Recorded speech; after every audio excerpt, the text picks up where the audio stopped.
What's up, everyone? So, I just got back from seeing Ant-Man and the Wasp, Quantumania, and I very much needed this movie. So, I recently started feeling the Marvel fatigue. I had never felt it before leading up to this point. I saw Thor Love and Thunder a few months ago.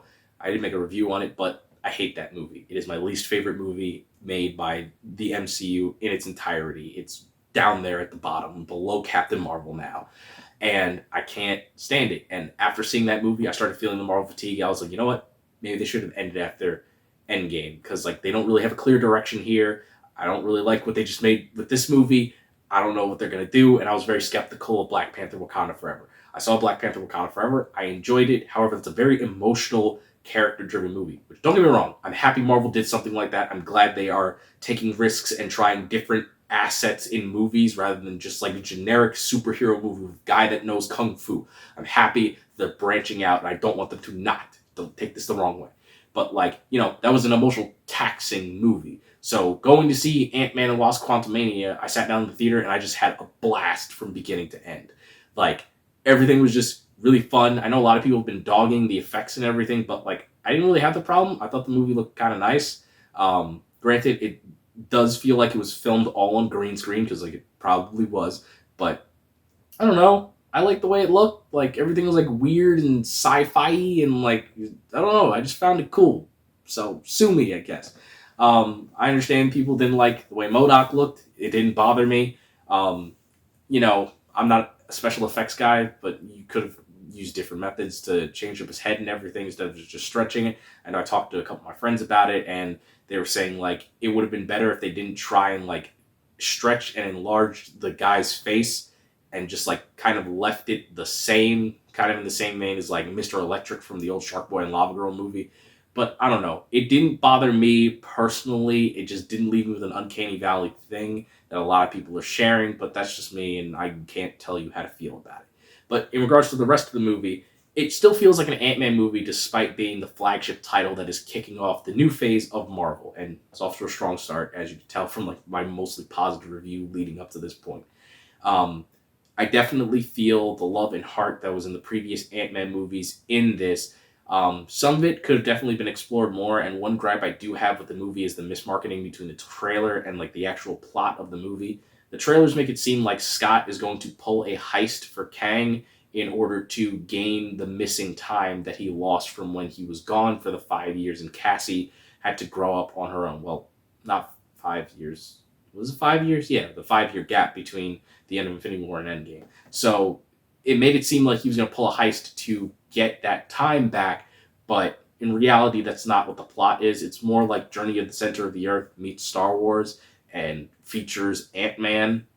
So I don't know. I was kind of looking forward to seeing Ant-Man have to be deceived by Kang to try and like gain this missing time with his daughter and then build a relationship and realize it's fine that he wasn't there. But that's not really the case. Like Scott does feel that way, but the movie doesn't focus on that deeply, which was a little upsetting to me because like I said, I really wanted to see that emotional growth of the character.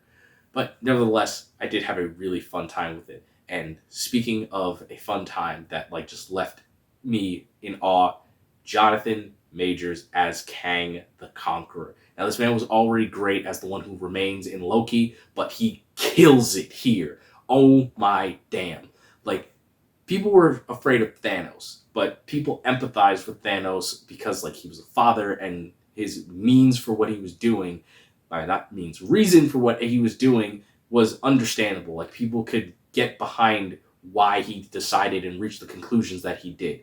Kang is like the antithesis to Thanos. This man does not have a shred of empathy in his body. He is evil to the core. He does not care who he hurts. He doesn't care who he kills. He will do whatever is necessary to get what he wants, and I absolutely love it. Like the first few moments of Kang showing up, his first few lines struck more fear into me than Thanos did over the course of the two movies, Infinity War and Endgame, where he was like a main threat and premise and an actual character.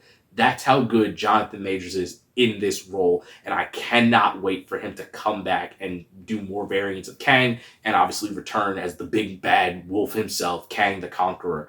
I am looking forward to everything that he does in the future, and yeah, this man killed it, and I can't wait to see him in more projects in the future. I know he's coming out with like Creed 3 in like a couple of weeks. I'm definitely going to see that and review it for the channel, so something to look forward to.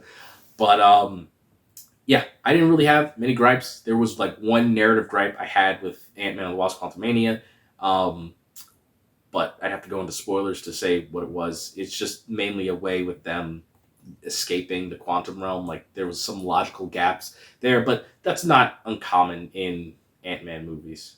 I guess I didn't need to go into spoilers to explain it. I just kind of explained my issue with it. Because, it's kind of like the same uncanny valley thing that people had with, like, how Scott said he went into, like, a coma for 3 days after he became Giant Man in Civil War. But, like, as the movies progress, he can just grow and shrink, and it doesn't really affect him in any way, shape, or form.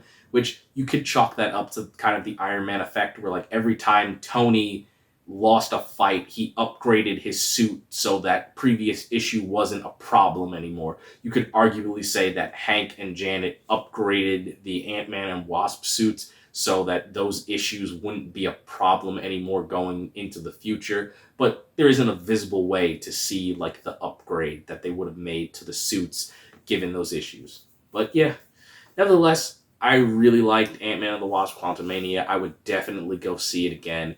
It was amazing. And also, there was like this really little cute thing that my theater did, is that they had like a tiny little menu with a magnifying glass specifically for Quantumania. And I really liked that. That has nothing to do with the movie itself, but it was just a really cool thing that they did, and I had a blast with it. So, that's all I really have to say about this. If you like my review, like, comment, subscribe, all that nonsense. Definitely, let me know what you thought of the movie if you saw it yourself. And last but certainly not least, I am the innocent villain. You're innocent until proven villainous, and I'll catch you next time.